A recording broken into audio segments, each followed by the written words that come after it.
आज मैं एक ऐसी एक्ट्रेस के बारे में बात करूंगा जिनको आप कभी भी बूढ़ा नहीं देखेंगे किसी भी फोटोग्राफ में। बूढ़ा तो दूर की बात है, जिंदगी ने इन्हें बड़ा भी नहीं होने दिया। सिर्फ 19 साल की थी जब ये गुजर गई 1993 में। आज दिव्या भारती के बारे में कुछ बात करूंगा। मैं हूं राहुल, यह है 70mm विथ राहुल।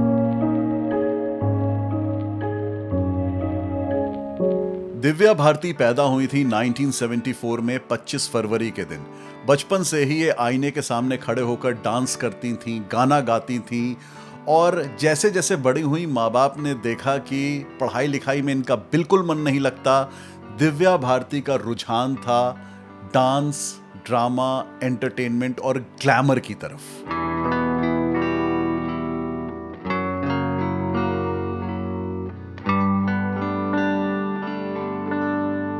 ये बात करीब 1988 की है। उस वक्त दिव्या भारती की उम्र करीब 14 साल थी।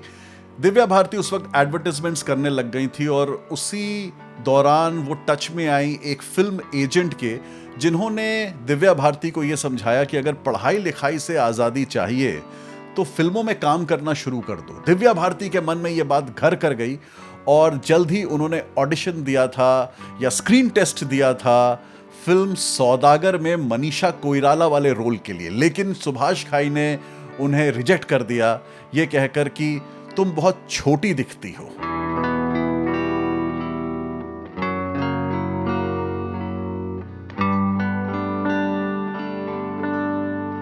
उसके बाद दिव्या भारती टच में आई गोविंदा के भाई कीर्ति कुमार के, जो एक फिल्म डायरेक्ट कर रहे थे स्टारिंग गोविंदा, और दिव्या भारती को गोविंदा के ऑपोजिट हीरोइन के रोल के लिए ले लिया गया था। ऑलमोस्ट चीजें पक्की हो गई थी, लेकिन फिर अनबन हो गई दिव्या भारती और कीर्ति कुमार के बीच and Divya Bharti was removed and replaced by Juhi Chawla. Film थी राधा का संगम। मैं ये मानता हूं कि सक्सेसफुल या सफल होने के लिए टैलेंट, मेहनत और किस्मत, इन तीनों चीज़ों की ज़रूरत पड़ती है। दिव्या भारती में टैलेंट था, मेहनत वो करना चाहती थी, लेकिन किस्मत साथ नहीं दे रही थी। हिंदी फिल्म इंडस्ट्री को छोड़कर तेलुगु फिल्म इंडस्ट्री में उनके लिए एक ब्रेक आया। 1990 में फाइनली जाके दिव्या भारती की पहली फिल्म रिलीज हुई ऑपोजिट वेंकटेश, बॉबिली राजा।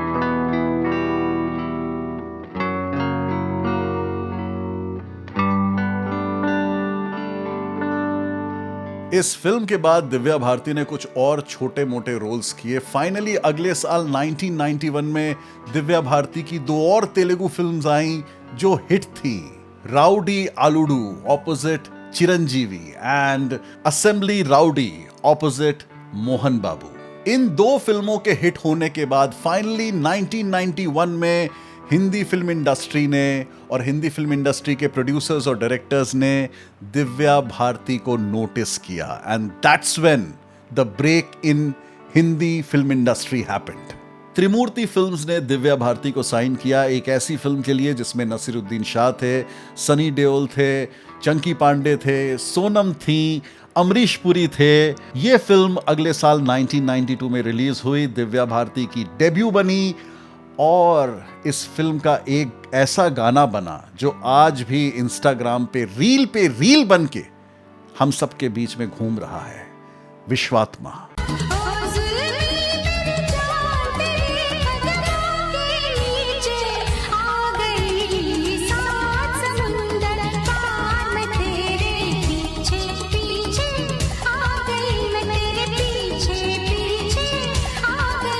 उसी साल 1992 में दिव्या भारती की दो और फिल्में आईं, शोला और शबनम एंड दीवाना। दोनों ही फिल्में सुपर डुपर हिट थीं। दोनों ही फिल्मों को मैंने अपने दोस्त के घर वीसीआर पे देखा था और इन दोनों फिल्मों के बाद दिव्या भारती का करियर इसरो के रॉकेट की तरह वर्टिकली उठ गया। जाने जाना दीवाना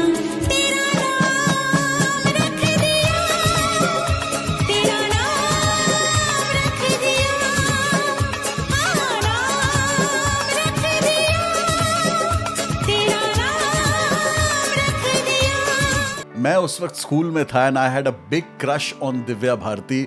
उनकी कई फिल्में उस जमाने में बॉक्स ऑफिस पर आईं। गीत मुझे याद आ रहा है अविनाश वधावन के साथ, दिल का क्या कसूर पृथ्वी के साथ, बलवान आई थी, दिल आशना है, हेमा मालिनी की डायरेक्टोरियल डेब्यू आई थी। उसके अलावा एक फिल्म थी अरमान कोहली के साथ, दुश्मन ज़माना, जिसके बारे में ये कहा जा रहा था कि दिव्या भारती और अरमान कोहली का कोई अफेयर है। दिव्या भारती एक बहुत ही खुले मिजाज की, एक बहुत ही फ्रैंक टेम्परामेंट की इंसान थी।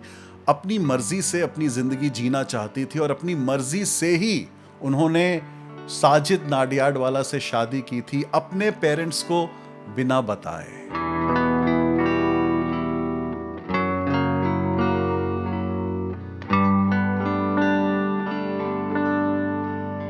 दिव्या भारती के शादी की खबर मिलने के कुछ दिन बाद ही सबको ये खबर मिली कि एक अनफॉर्चुनेट एक्सीडेंट में दिव्या भारती गुजर गई।